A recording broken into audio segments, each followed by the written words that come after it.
Hello, my little angels. Come on in. Come in. I'm very, very happy to see you today, and I'm very glad that you're all here. I love when you come visit. And I see we have some new people. Hi, new people. I'm glad you're here.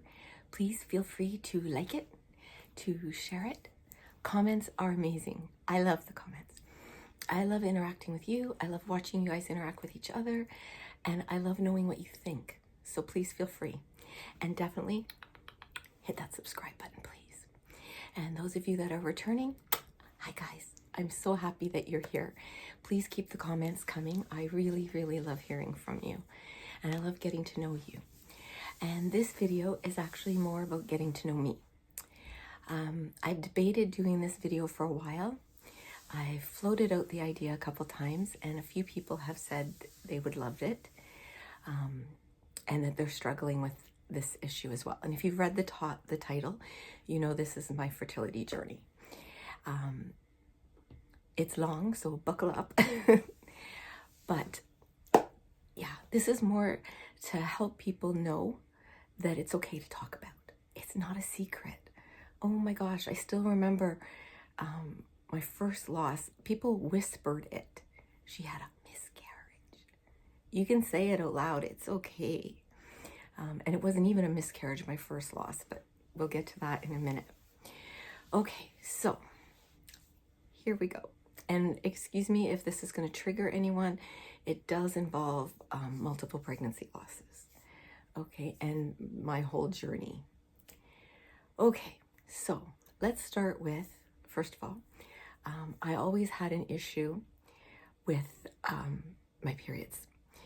They were very strong, very painful, very heavy, never regular, as in I would get them like every 20 days, every 15 days. Like a 28-day cycle was unheard of for me.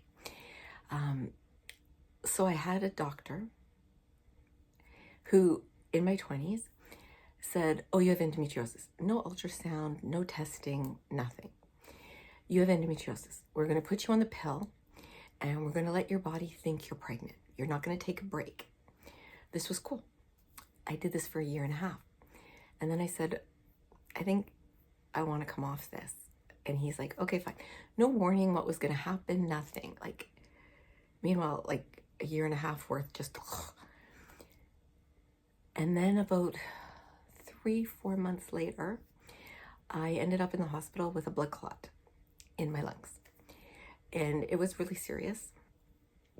And they said that they couldn't say for sure it was the pill, but more than likely. And I was also even getting breakthrough bleeding on all of that.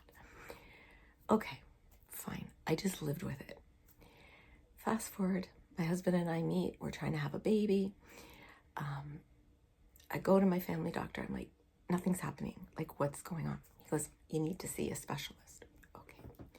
So I go to a specialist who was wonderful. Absolutely wonderful. Very fast talking, British. Not the best bedside manner, but knew what he's doing. So he told me I should I'm trying to think what he called it. Damn, I can't think of the name of it now, guys. But it's fertility monitoring. It's where you monitor your cycle. And I had to do a post-coital exam. I had to do vaginal ultrasounds.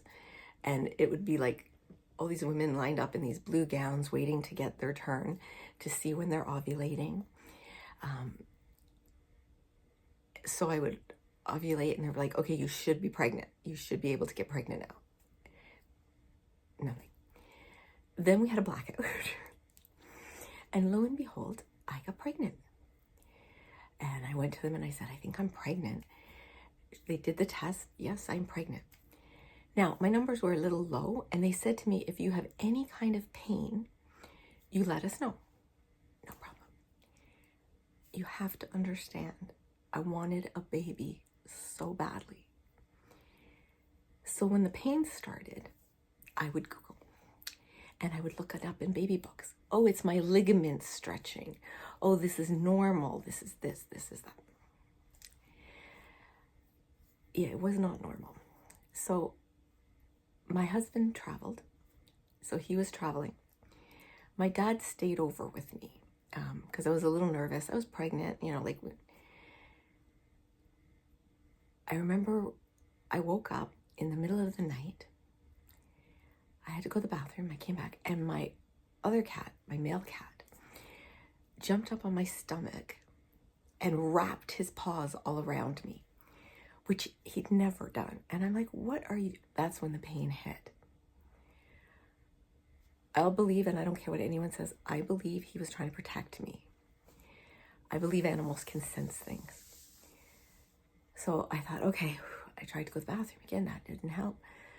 I thought, I'll run a bath. Because at that point in my life, a bath was the answer to everything. A nice hot bath. As the water was running, I happened to look down into the tub and everything went whoosh. And I knew without a doubt if I got in that tub, I was never coming out. So I pulled the plug. At this point, the pain hit and I was on my hands and knees. I said to my dad, Dad, and he was asleep. This is like 3 a.m. He's asleep in the back bedroom, awake like that. What? I said, I need help. I crawled on my hands and knees into my bedroom, threw on a robe. He was in my room by the time I got the robe on. I said, don't come in. So we had to call. I said, we better call the doctor. He gave me his number in case. At this point, I was convincing myself it was a bladder infection. That's all. I have a UTI. He said, go to Emerge. He goes, it could be a UTI, but you never know. Let's go to Emerge. Off we go. And the pain is getting worse and worse. And my doctor's not there yet. And the nurse and doctor in Emerge said you need an ultrasound. But ultrasound doesn't open till 8 a.m. I'm like, okay. So at 8 a.m, they did a transvaginal ultrasound. The pain was incredible. Incredible. I can't even describe it. And I could hear them talking. And they're saying, well, if I look anymore, I'm just going to cause her more pain. And I'm like, I don't care how much pain you cause. Okay? Just save the baby. And they gave me the look. You know the look. You poor little thing, right? I saw a lot of that look the next couple days. I knew then it was over. I knew it. When I came back into the room,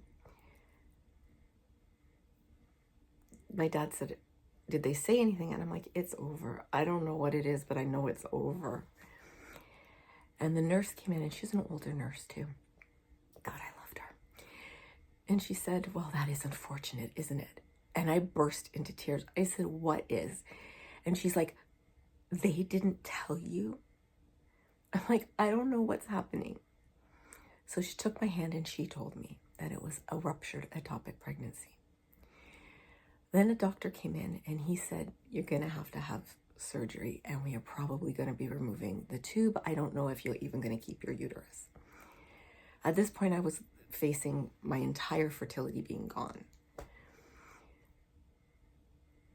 I was in so much pain and I was spasming, and my shoulder, because when you bleed internally, your shoulder pain happens. And I was literally bucking, like spasming from the pain. And my dad goes, will you take something for the pain? And I said, no. I go, the pain is all I have left. I didn't mean for it to make him cry. He burst into tears and he's hugging me, and meanwhile, he has to phone my husband. My husband is about 2 hours away. His boss, who was with him on the trip, found out what was happening, threw him the keys to his brand new truck. He goes, just go. I'll get someone to come pick me up. Go. My husband was in the hospital in an hour and a half and made it before I had to go to surgery. There are funny moments in all of this. There's also weird moments, because I remember the room being filled with interns. This is a teaching hospital. And this one very tall doctor said, has she been told? And the nurse is like, yes, she's been told. You get out. And I could hear her dressing him down saying, you know, you show some tact. And I remember looking through the curtains and there was a man standing there. And I guess he knew something bad was happening with all, like, I'm not kidding when I say in this little cubicle, there must have been 10 interns. A ruptured ectopic is not something they see every day. And our eyes met. And I'll never forget the look on his face, the shock look. I guess he could see just devastation on mine. But the funny part, so this one intern has been with me the entire time, Sarai. I adored her. She held my hand, she talked me through it, she answered any questions I had. So they wheeled my bed into the OR corridor, and the OR was in the next room, and I was waiting for my doctor to come. And this little haughty chief intern came out and said to Sarai, you are going to do the gallbladder. I'm assisting with the surgery. And she's like, I'm already signed up for it. She goes, well, I'm the chief intern and I'm going to do it. They're arguing in front of me. An older doctor came out and looked at me, looked at them, and they were in trouble, especially the chief one. He's like, what is going on out here? Have you lost your minds? And he said, and as he paused, I went like this, Sarai, you're coming with me, right? Auntie Angel can stir too. So he goes, she is going with her, you're coming with me, to the chief. So I'm like, So I had the surgery, and when I woke up, my first question, although I did tell them, I said, look, because the anesthesiologist is talking to me, and I said, look. I said, I'm a real redhead. Give me double. I said, and I'm going to take a while to come out of it. And when I do, I am going to be so pale that everybody comments on it. He goes, okay, we've had redheads before. Okay, fine. When I woke up, the first thing I heard was, oh my God, you're so pale. You think. My first words were, do I have a uterus? What did they take? And she's like, I don't know. I said, she goes, I really don't. The doctor has to talk to you. I'm like, liar. And I did. I was coming out of Venice. And she patted my hand. And the look, you poor thing, you know. Everyone was so kind. They put me in a private room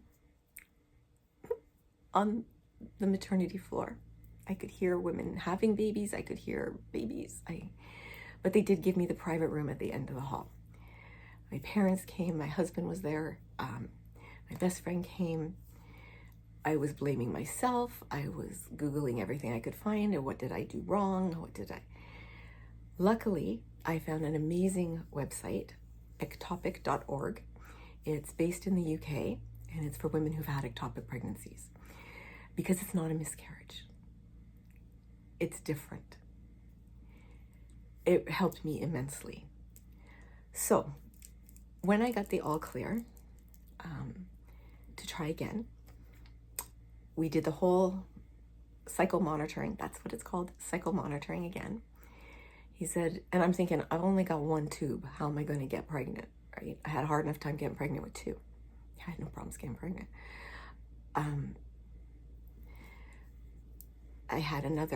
I got pregnant again. I had a feeling of dread through the entire pregnancy. And I did the first one too. I made it to almost 12 weeks. Almost. When I miscarried. I miscarried on the Friday. I miscarried the second twin on the Monday. I hemorrhaged so bad that we had to go to the hospital. And again, this is kind of graphic. You might want to turn off if it bothers you. My husband, we had a brand new car. And my parents were over because my husband was going to, I think he was going to a stag. And I insisted. I wanted everything to be normal. But because I had come home with cramping, my mom and dad came over and we had dinner together. And my water broke, which I didn't even know could happen at 3 months, but it did. And then I went upstairs and I hemorrhaged. I was so bad. We had a brand new car. So I called my husband. I'm like, he wasn't even there yet. I'm like, turn around, come home, leave the car running. Okay, I forgot I had locked the door. So my dad had to run down and unlock. So he came up and he's like, okay, I'm going to help you out. And I'm like, the bathroom was a mess. My poor father cleaned it up. I grabbed a towel on the way out and he's like, what are you doing? I go, it's a brand new car. And I put the towel down, the things that go through your mind. When we got to the hospital, I felt like I was just bleeding heavily. Let's put it that way. And I had these dark brown pants. I loved those pants. I really did. They were yoga pants. They were so comfortable and they were flattering. Anyways, he puts me in the wheelchair and we go to triage. Now, the way triage was set up, there's a cubicle here. I'm in this cubicle. There's another cubicle. And there's a person sitting, I'm sitting, and there's a man standing and he's quite tall so he can see over the cubicle. And they're like, well, how much are you bleeding? How many pads an hour? I said, look, this only happened less than an hour ago. Well, how much do you think? And the other nurse that was with her said, oh my God, you can see it. It's at her knees by now. Everybody looks at my crotch, including the guy overhead. I look up, I see him. I'm like, do I know you?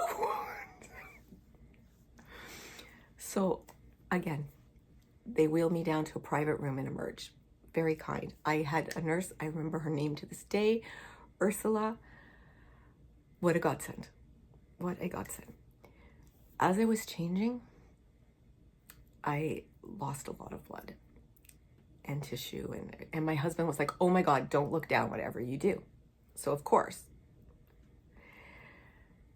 Now Ursula's opening the door. I jump out of my pants and shut the door. And she's like, what's wrong? I said, no, I have to clean up the mess in here. You can't come in until I clean up the mess. She's like, honey, it's okay, it's okay. So I go outside the door. I'm in the hallway. And I'm like, no, you can't go in there because I'm so embarrassed. There's a mess. I made it. I'll clean it up. So she's talking to me very gently, honey, it's okay. We should really go back inside the room. People are giving me some strange looks. I had nothing on from the waist down, people. I didn't even realize it. So we get back in the room. She helps me. She was such a godsend. The doctor comes. They do the ultrasound. They're like, yes, you've lost the baby.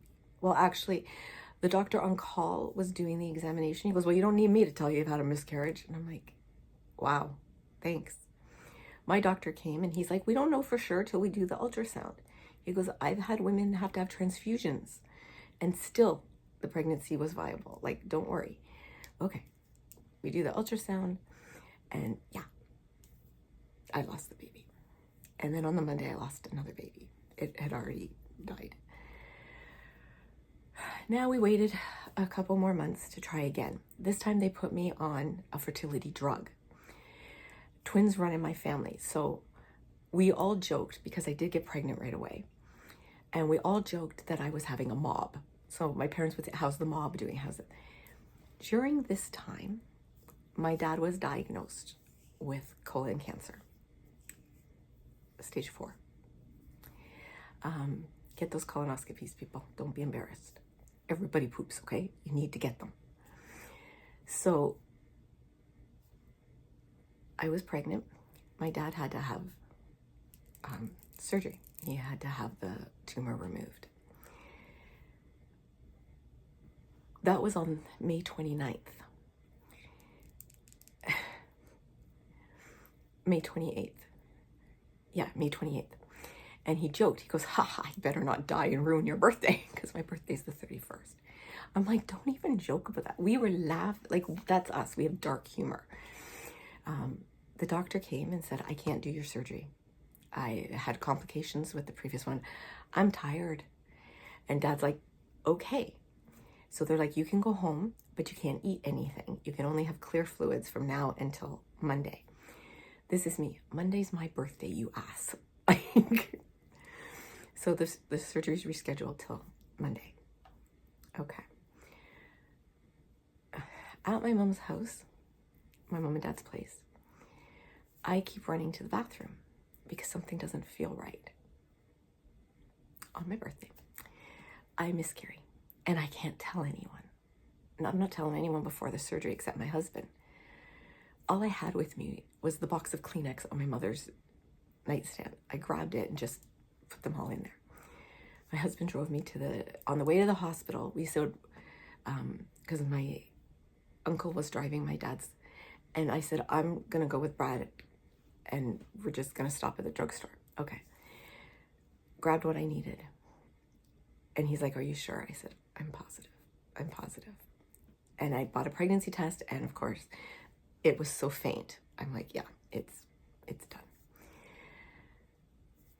I couldn't tell my mom until we knew my dad was out of surgery and okay. And then I told her, and that was the hardest thing. That was harder than telling anyone, was telling my mom. So now I go back to the doctor, and he's like, I need you to see a specialist, somebody who specializes in recurrent miscarriages. I'm like, okay, all right. I go to the doctor, a specialist, and he had 2 programs, Life, which I can't remember what it was stand for, and Term, Treatment and Evaluation of Recurrent Miscarriages. So I was in the Term program. So I had to go to the hospital for some blood work, specialized blood work. So of course, I opened the envelope to read it because it's my work. I'm a big believer, guys. Those medical records belong to you. You have every right to read them. And my doctor that actually delivered my daughter and helped me with the losses, he would leave the chart in the room. He believed as well as I did that that's your information. And it said, reason for testing, spontaneous aborter. I'm not talking about choice. I'm not talking about, that word stabbed me in the heart. Okay. And I understand it's a medical term and it's what your body's actually doing, but that one bothered me. I called my husband in tears. He's like, well, first of all, put it back in the envelope. I'm like, yeah. I know how to make it look like I never even opened it. I hand it to the lady. She looks at it. She goes, and I go, So what they figured out with me was my body saw a pregnancy as an infection and basically wanted it out. So I was taking a baby aspirin every day. I was taking progesterone. I was also taking a blood thinner, an injectable. So I was injecting myself twice a day with this blood thinner. Huge bruises. I used to love to freak my mom out and change in front of her. And huge, big lumps. Like they really hurt. And I still basically have those lumps. But I got pregnant. And I knew this one was staying. I just felt it. I can't describe it any other way, guys. I really can't. Around the 9-week mark, I started spotting. Honestly, I thought I was going to go insane. I thought, I can't do this. I just cannot do this anymore. And it was just spotting. That's all it was. Normal. The doctor's like, this happens. Don't worry. Everything's fine. Good, strong heartbeat. Okay. I was monitored so closely. I had ultrasounds twice a week for the entire pregnancy. I stopped working November 1st. He wanted me as resting as humanly possible. In January, my due date was mid to late February. In January, he's like, we're going to induce. I said, okay, because of the blood thinner I was taking, me going into spontaneous labor was dangerous because I had to stop it before. So we knew I was going to be induced no matter what. He goes, we're inducing you Tuesday. We were going to a breastfeeding clinic on the Thursday. I don't remember anything that was said. My husband and I were just sitting there like, and everyone had gone around in a circle to say their due date. And I'm like, it was February 17th or 20th. It's Tuesday. And people are like, oh my gosh. I was like, so I felt mad, to be honest. I wanted that moment.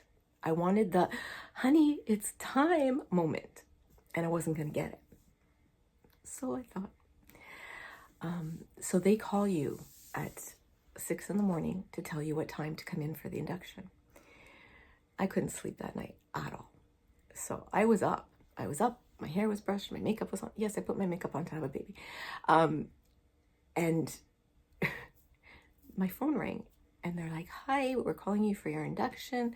Can you come at 7:30? Yep, I'll be there. Thank you. So I got to wake him up. I said, honey, it's time. So I don't know what my husband and I thought. Nobody told us. And because I'm an older mom and I was 38, going on 39. No, I was 39. I got pregnant at 38. Yeah, that's it. Everyone assumed I knew stuff. Plus I worked at a sexual health clinic. So I knew nothing. I thought I was having my baby within the hour. They're going to induce and I have my baby. He's like, okay, we've induced you. They've just put the gel inside. Now come back at 5. I beg your pardon. I beg your pardon. And he's like, yeah, go. I'm like, oh, okay. We went, we had a hamburger. And we're talking to the waitress. She's like, when are you due? And I'm like, I'm in labor now. So to this day, if we go in, she's like, she was here when they were in labor. Because it's a neighborhood restaurant. So we go back at 5 and they're like, okay, you're right. We're going to take you up to the room. I'm like, I'm going in the hot tub. Because my room had a hot tub. I hadn't had a hot bath the whole pregnancy. I'm like, and I want to walk around and everything. They gave me the Pitocin orally. And I had said to them, look, I'm a large woman. Sometimes that monitor is not going to work. And you might have the Pitocin up too high. We know what we're doing, dear. Okay. And then I threw up. So they're like, you can't walk around anymore. You have to lay in bed. I go, but the hot tub. They're like, yeah, that's not going to happen for you. So I will say this, having the baby on my back, it didn't feel natural to me. I wanted to be on my hands and knees. But it's what it was. By midnight, I asked for the epidural. Ever so nicely. By 1 o'clock, I was begging for it. And I do remember one of the nurses had told me that when she worked in maternity, they always knew it was time for the epidural when the patient said they're going to die. And she goes, oh, honey, I think we can wait just a little bit longer. I went, I'm going to die. She's like, okay, I'm going to get. So the anesthesiologist came. God bless his soul. Okay, I'm saying that as nicely as I can. He goes to put it in. And I'm not pleasant at this point. But I'm holding my breath, right? I'm gripping the sides of the bar while he does it. He goes, it's really hard to do when you're fat. I said, come in front of me and say it. I dare you. My husband goes, don't do it. Don't do it. I don't know if he was talking to me or the doctor. So he leaves and I'm feeling everything. This thing did not take, not at all. So the nurse comes in and I'm in agony, absolute agony. And she goes, the other anesthesiologist is busy with someone who's having triplets, but I've put a call in and she's coming to you right after. I said, I will go to her, okay? She can do a twofer. Like, she doesn't even have to look. I was like in that. So while we're waiting, my poor husband is writing down everything I said. So I said to him, I have an idea. He's like, what? I said, go get a pair of scissors. I said, you start it. And then they have to finish it. I said, you start a C and they have to finish it. I won't even press charges. He's like, ha, ha, ha, that's so funny. I grabbed his shirt, pulled him to me, and said, gut me like a fish, as the nurse and anesthesiologist walked in. She goes, I'm here. Done. I said, aren't you going to make a snide comment that I'm fat? She goes, and she named the other. She goes, he was here, was he? The nurse goes, mm-hmm. She goes, don't worry, hon, you're fine. It was. That was the best thing. I don't know why people argue about this. I really don't. Now, I went into the hospital fully expecting I was going to die. Okay, I thought my blood pressure would spike. Would have really helped me to know this. An epidural lowers your blood pressure. I had letters hidden around the house for people. So, the baby comes, like the doctor comes in, he's like, let's start. I push.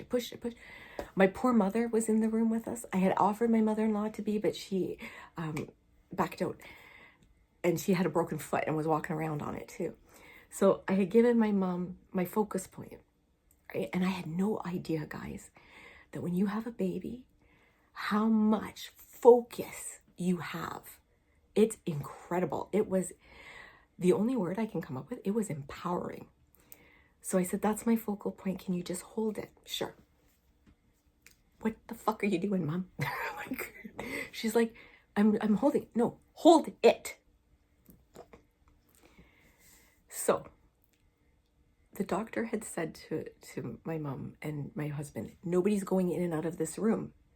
Okay, once you're in, you're in. Well, once my baby came, my mom went out and told people. So when she tried to come back in, the doctor goes, I can't work like this. So my husband kicked my mother out. I love my husband. So my mom was not pleased, but we blamed the doctor. Now, there were other complications, guys. I had fibroids, and we knew I had a fibroid. What we didn't realize, it was huge. It had impinged on the placenta and my uterus. So when the placenta came out, the fibroid came, and so did my uterus. So the doctor cut the fibroid and popped the uterus back in. Me, I'm like, take it, because we knew we weren't having another baby after this. They had already told me that. They said, we can't guarantee anything at this point. What I wasn't prepared for is they do turn off the epidural when you're pushing so that you can feel the pushing. Oh, that's the other thing too. When they put the little monitor on the baby's head, without asking me, I might add, they're freaking because the Pitocin was up way too high. I wonder who told them that. So they're like, oh my gosh, your pains must be. So once the epidural and I pushed, I know people tell you horror stories about pregnancy and labor. Honestly, it wasn't that bad. For me, like I said, that focus thing is the thing that I carry with me. Now, I never play the who you know game. However, there was one private room left, and there were 4 women that wanted it, including me. My boss's best friend, goddaughter to her children, was the head nurse at the time. I guess they drew straws and I won the room. That's all I'm saying. So my husband could spend the night. It was the coldest night of the year. Okay, and the heat went out. So they came in and they said, do you want us to take the baby to the baby nook?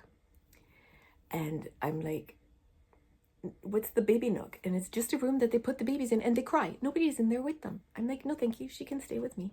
I kept her bundled up and I made a tent. We all went over to my husband's side of the room into that bed, and I made the tent in the middle of the night. The nurses and doctors are freaking out because she's a preemie, right? She's a month early, and she was 5'13" when she was born, which is a good size. And she's perfect. She was perfect. She was my little gray fish because she was a little gray.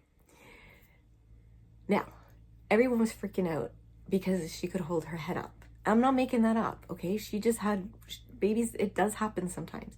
She had the neck muscle already. Probably because she's like her mother, nosy as hell, and is always trying to see what's going on. So, yeah. So the nurse came in, and I had my hand in the incubator, and she goes, Kim, she's wet. She's soaked through. Oh, okay, I'll get up. She goes, no, honey, you sleep. I'll change her. I'm like, okay. I open my eyes, and I see the back of the nurse leaving the room. I'm like, what the hell? Nobody's allowed to take my baby. I struggle up. I put on my gown. I'm walking down the hall. It's a long hallway, guys. And there's my baby sitting with the nurses. They're like, look at her holding her head up. I said, I know. She goes, honey, we gave her a bath. I'm like, you gave her a bath? And this was the same nurse who said I couldn't breastfeed and handed my husband the bottle. So my husband gave her first bottle. And I couldn't. There were physical problems between her and me. So I tried and tried, guys. Don't come for me, okay? I'm a big believer, fed is best, okay? So I wheel her back. Because I'm like, I gotta walk, I gotta get ready, I wanna go home, And then my husband, who is the most honest person I've ever met, okay? My husband would drive 2 hours out of his way to return a dime. I'm not joking. We're packing up the baby stuff. Now, luckily, when they cut the bracelet off, my husband was smart enough and he scooped it up and put it in the baby bag. So we go to leave, we show them our car seat, and they're like, okay. And I'm like, what the hell do we do? Like, they're just letting us go home with this baby. Like, they don't know if we're competent. So we get home and I'm kind of looking at her and she's looking at me. And my husband had a wonderful customer who owned a baby store. And he goes, give me your list. And my husband's like, what list? I just came and I thought I'd pick up some onesies. The man gave us a basket full of clothes and beautiful things. It was so kind. And so while he's doing that and the baby's sleeping, I'm unpacking the bag. So my husband comes home and I went, what is this?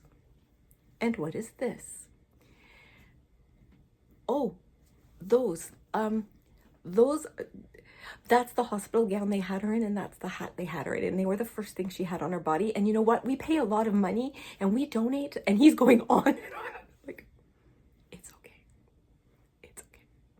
We still have them. I do. But it made me laugh so hard. And yeah, guys, it was great. It was really good.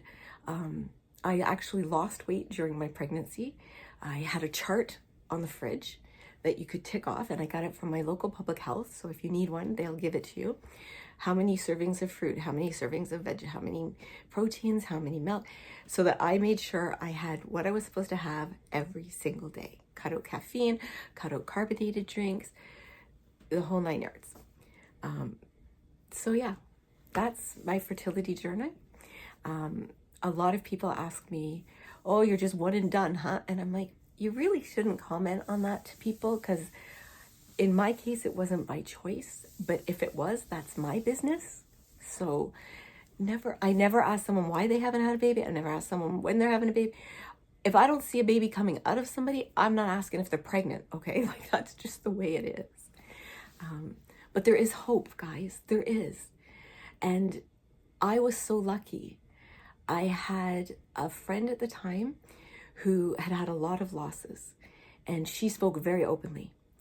My Aunt Kathy spoke incredibly openly with me. And Aunt Kathy was the one who told me at the end, before I got pregnant with my daughter, you know, it is okay for you to stop. Having someone say that to me was like someone took this weight off my shoulders. I thought I had to keep going basically until, I died. I think having that weight off helped.